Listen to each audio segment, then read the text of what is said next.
Hey everybody, Brian back with another self-defense question and answer session.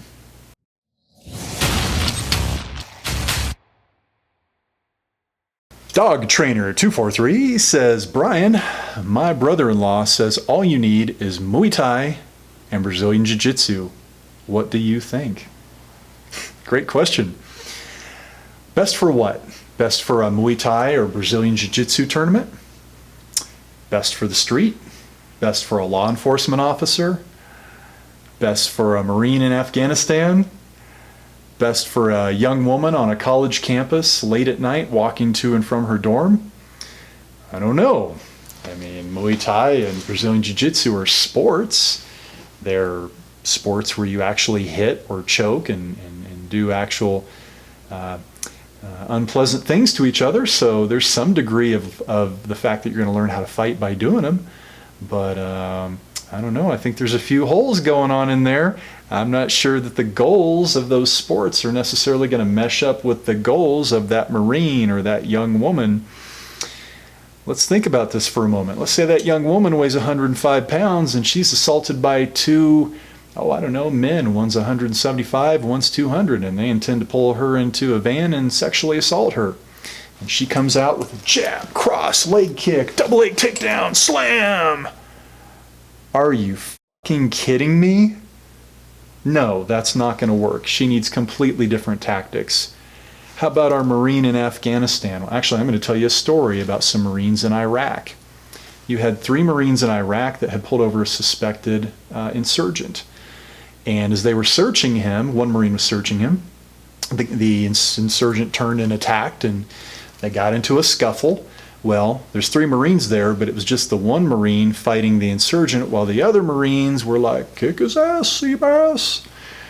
All right, now why were they like that? Because at that time, not anymore, but at that time, the Marine Corps was teaching a very mixed martial arts, sport-oriented system for their combat. Let's find out what happened. So as the struggle ensues, the Marine is winning, of course, because he's a Marine. And they go to the ground, and the Marine gets a nice advantageous position, but the insurgent pulls out a knife and stabs him to death, kills him. There was a story out of Brazil many years ago I recall hearing about, where there was a Brazilian Jiu-Jitsu red belt. That's the highest rank you can get in Brazilian Jiu-Jitsu. So the guy was a master at Jiu-Jitsu. And he's on a bus, and a guy with a gun comes, and he's going seat to seat. Give me your money, give me your money, give me your money, give me your money. The red belt comes up behind the guy, gets the upper hand on him, zoop, pops in a rear naked choke. Cool.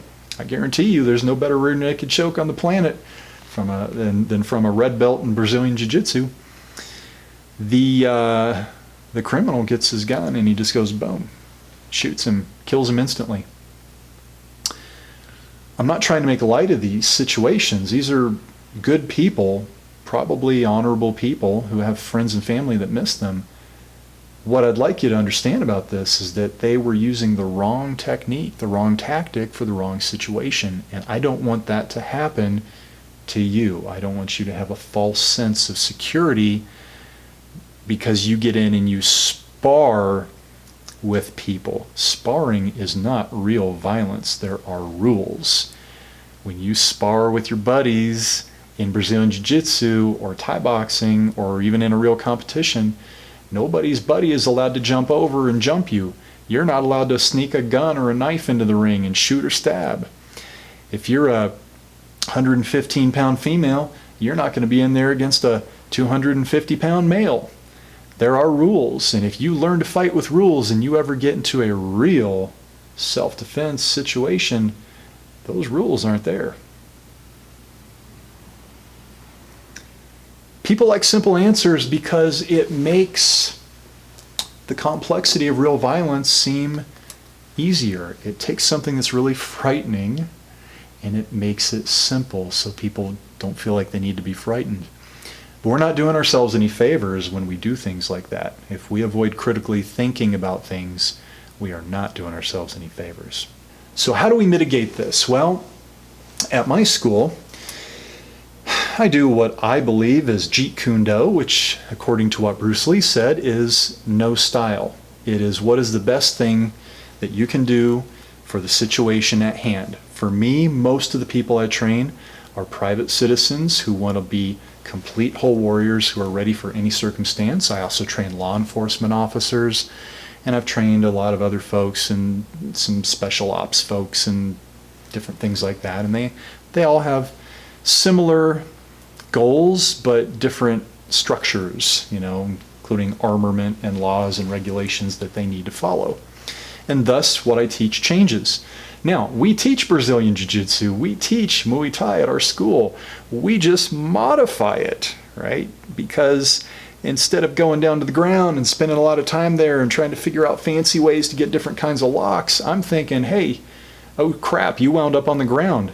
You better be able to figure out how to end this fight right now with the appropriate level of force based on the amount of threat you're under, and get back to your feet ASAP in case there's other attackers who are about to come and get you. So I did some thinking about this. All you need is kind of thinking. And I tried to come up with a complete list of attributes that I think that a fighter would need to have. And it was daunting, and I'm actually still working on it. But these are things that I teach my fighters. So let's start in the skill category, right? Skill category, we've got stance, guard, footwork. We've got our ground fighting. We've got our striking game. We've got takedowns, throws, chokes, joint locks, and joint wrenches. We have knife fighting, fighting with clubbed weapons, firearm disarms, and firearm handling and use. And that's a very broad spectrum. I'm not even getting into specifics or details. Don't forget multiple attackers in there. How about athleticism? We need strength. We need range of motion. We need resilience against injuries in our joints. You sprain an ankle during a fight? Oh, that would suck, wouldn't it? Agility, explosiveness, cadence, rhythm, timing, focus, visual focus, the ability to stay focused on what's important. How about peripheral awareness so that you can see there's a sidewalk curb, I can lure this person on as a tripping hazard. Hey, there's a park bench. I can move around that to get these two attackers to split up so I can focus more on one and not have to worry about the other, whatever. Speed of focus, your visual acuity, you're focused on this. Do you see that guy's giving you a tell that lets you know he has some kind of a weapon because he keeps doing these confirmation checks? And then decision-making skills about what do you do when you see that. If you're not learning that at your martial arts school, you might be at the wrong school.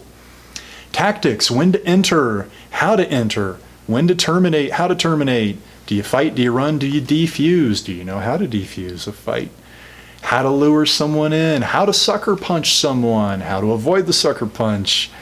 What does it look like when someone's about to sucker punch? Can you tell when they're bluffing or when they're legit? People have tells.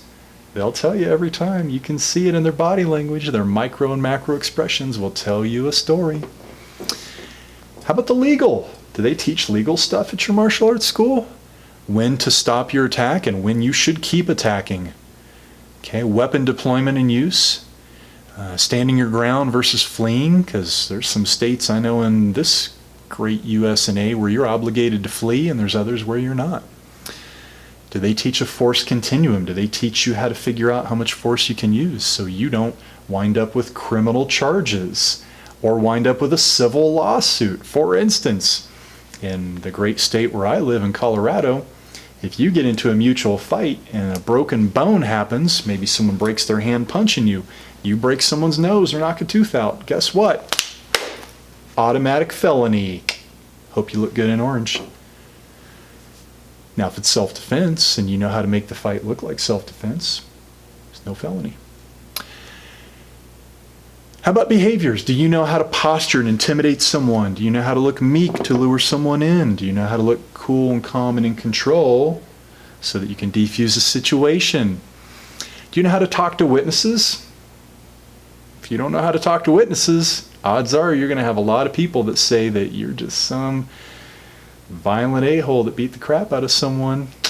It's not going to look good. Do you know how to talk to the police? Did your school teach that? Do you know how not to look like a victim so you're not targeted by criminals? You can avoid hopefully ever having to use most of these martial arts skills just by changing how you internally feel about yourself, so you micro and macro express the look of a confident person who shouldn't be messed with. Do you know how to modify your level of vigilance so that you're not hypo or hyper vigilant, so you can see danger coming without thinking everything is danger? How about your mindset? Are you willing to harm someone? Have you thought about it? Are you willing to kill if you had to? Have you thought about under what circumstances you would and wouldn't? Killer instinct, calm, cool, collected. Do you know the difference between bravery, confidence, cockiness, and arrogance? Do you have bravery and confidence, or do you just have cockiness and arrogance? Do you have control of your ego and your emotions so that you don't wind up getting suckered in by someone who's trying to get you into a fight, and now you wind up getting fired from a job, getting thrown in jail? Okay? Do you have control of yourself? Does your school teach you to have control of yourself? So folks, you can see that all you need kind of thinking doesn't really get us to where we need to be. So folks, I encourage you to seek out a holistic martial arts school. And when I say holistic, I don't mean aromatherapy and acupuncture needles. I mean taking the whole picture of violence and all the different kinds of skills, everything that I mentioned and possibly more, into account, and teach you so that you can be taught and can become an amazing martial artist who is capable of dealing with all kinds of circumstances. Not just violence, but you can be solid and grounded and have control of yourself in job interviews, relationships, long lines at the DMV, okay? So that you can have mastery over yourself and some degree of control over others. If you found today's video helpful, please leave a thumbs up, a like down below. And if you'd like me to make a video on a future topic, leave that down below in the comments and we'll see what we can do for you. As always, make sure you hit the subscribe button and click the little bell icon so you're alerted when future videos come out. Until next time, go get your reps of all the things you need to train and go become awesome. See you next time.